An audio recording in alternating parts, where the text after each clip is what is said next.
Hello and good morning. How are you doing today? Hey, I'm good. How are you? Absolutely fantastic. We got to talk about this book cover. I know we're not supposed to judge a book by its cover and stuff, but this is a fantastic, memorable book cover. What went into the thought of this?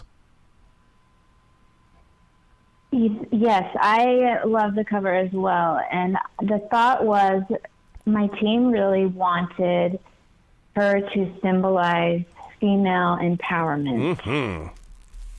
It's there. It's there. I study Native American spirituality, and I mean, I just feel like the great mystery is right there, and that she has this vision, and she's moving forward, and you can follow her, or she's going to set the story up, and you're going to eventually get there. Yeah, and I love how is she coming out of the smoke, or is she disappearing into the smoke? That, oh my God. And of course, when you break it down, are we talking about something that is coming from a pipe kind of smoke? Is there an elder that's with her in the way of growing forward? Yeah, it really drives you in and brings a lot of questions. It's the perfect cover. Wow. One of the things that I find so special about this story is that just a few weeks ago, I was with Ricky Medlock of Leonard Skinner, and he's got a whole entire campaign to basically get information to people to understand what these stories are all about, because it's happening all over the place. Yeah, that's amazing.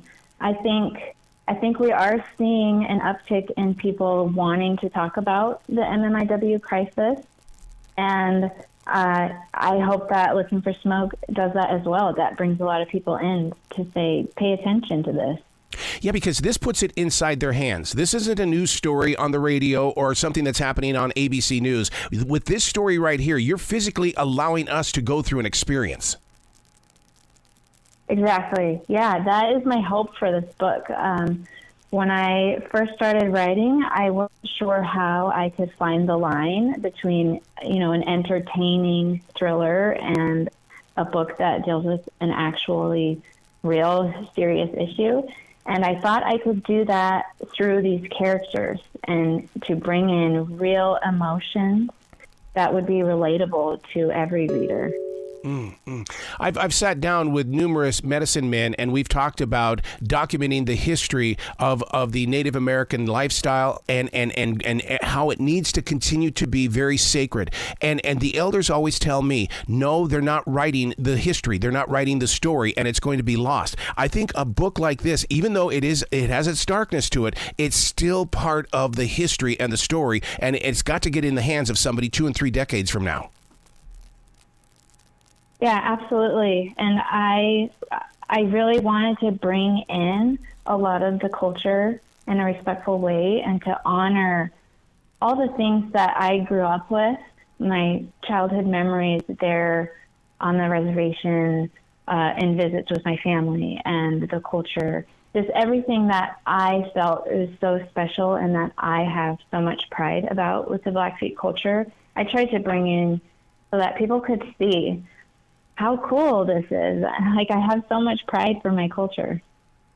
So when you said that you were on the Blackfeet reservation, were you up in Montana? Because I'm from Montana, and that's up there around the Great Falls area. Yeah, the Blackfeet reservation is nestled right along Glacier National Park. Yes. And I never lived there, but my older siblings did, and I visited a lot because I lived in Bozeman for the first half of my childhood. So we were pretty close to visit, and I go back every summer now. My dad lives up there again, and so I get to spend a lot of time up there. Do you feel like that you were spiritually called to write this story? Because it is so personal. It feels like an experience.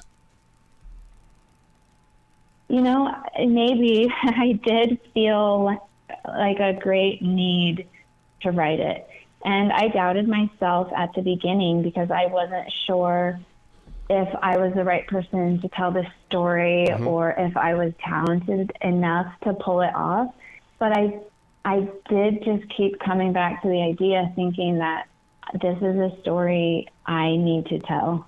It was very important to me to try.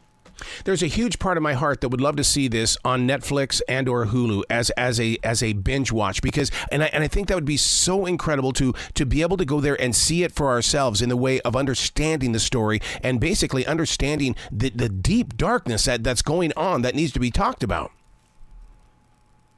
Yeah, that would be an absolute dream. I would love for what's in my head to be out there, for people to see what I see, and of course to bring in more eyes to show what's going on, what this epidemic is doing to real communities. I think seeing it would definitely strike a chord.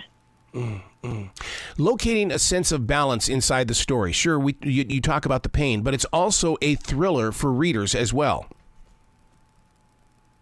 Yeah, it is. It's, on its surface, Looking for Smoke is a gripping thriller in which these Blackfeet teenagers are suspects in the murder of their classmate, and they must now clear their names while a killer is still in their midst.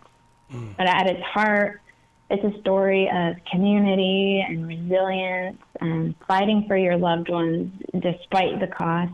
And it's about the great lengths that we would go to protect our families and this thirst for justice we feel when we fail to do that. How many people are shaking their heads going, oh my God, this is just your debut novel. What is the writing world going to be like when you get book 2, 3, 4, and 5? I hope it just keeps getting even better and better. I really want to continue to write these thrillers with Native characters and shine a light on this issue. I think it's important, and I have found a real joy in writing it.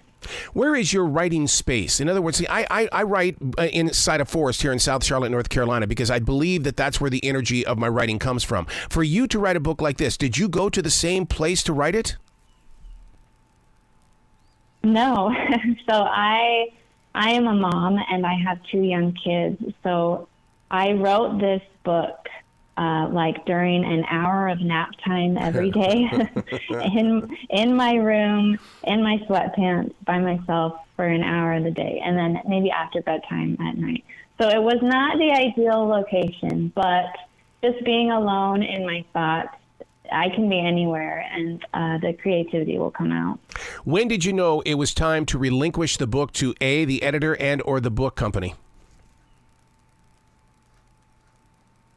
I felt really comfortable giving it to the editor I chose it's a HarperCollins imprint called Heart Drum. Mm-hmm. And Heart Drum's sole mission is to uplift Indigenous voices. See? And they have so many beautiful Native books out there. And I knew that they would take care of this story and get it into all the hands that we want it into, and that they would take care of me as a Native author.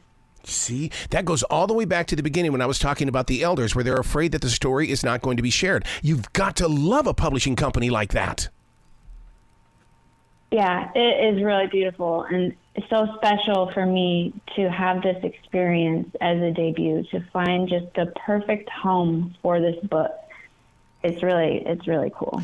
I got to ask you kind of a personal question, only because I grew up in the state of Montana, and Bozeman was my hangout with my grandmother. And that is, did you ever get over there or see the Bozeman Tunnel, which was coming up at I-90? No, and it's been so long since I've been in Bozeman. My grandfather helped create it way back in the 1960s, and it's just I just dream of that day of finding somebody who remembers seeing the Bozeman Tunnel. And my quest is I will continue with it. I will go on until I meet that person. I'm so sorry. Where can people find you and give you lots of love? Because like I said, this is your debut novel. I want you to feel like the community has embraced your soul.